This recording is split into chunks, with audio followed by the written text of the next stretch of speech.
Yan. So, magpakalang araw sa ating mga kamasag. Tayo ngayon sa Bukay, Bulacan at papakita ko sa inyo mga magandang mga dito. Magaganda ng mga manok. Ay, mga lemon sweater.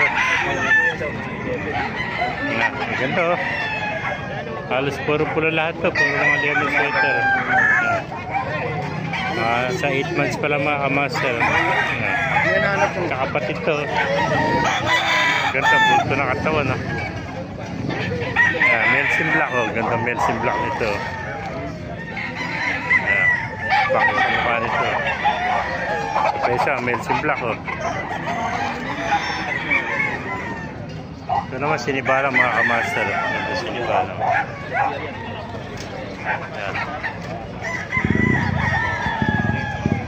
Ay, pumanok na pasokin natin loob. May manok kayo dito sa Bukawi. Ganda oh. Manok.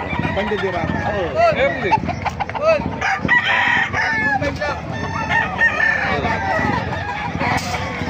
Early ba ito po? Ano linyada niyan? Linyada? Timbangan. Pero may dalawang bike ka. Mga sweater ano? Yes, okay. Ito ganda. Surat namin simpa.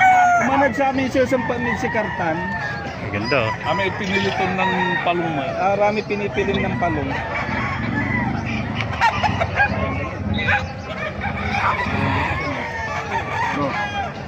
Ano lang niya, ibaga may taas. May peso, ganda. Kapatid yan oh.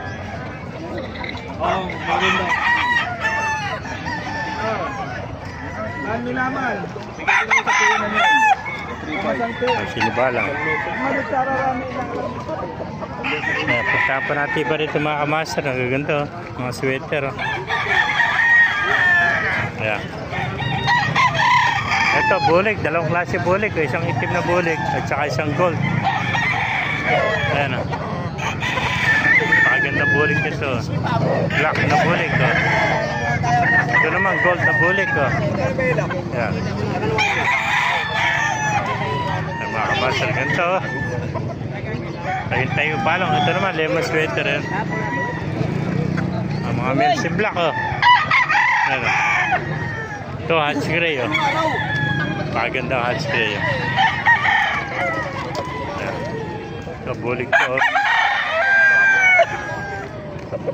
Ito puro mga sinibalang nito. Magkakapatid to oh. Mga sinibalang. Paganda sinibalang nito. Yan boss, pwede ispar yan. Ganda oh. Ito mga dilawang paa niya, mga sinibalang.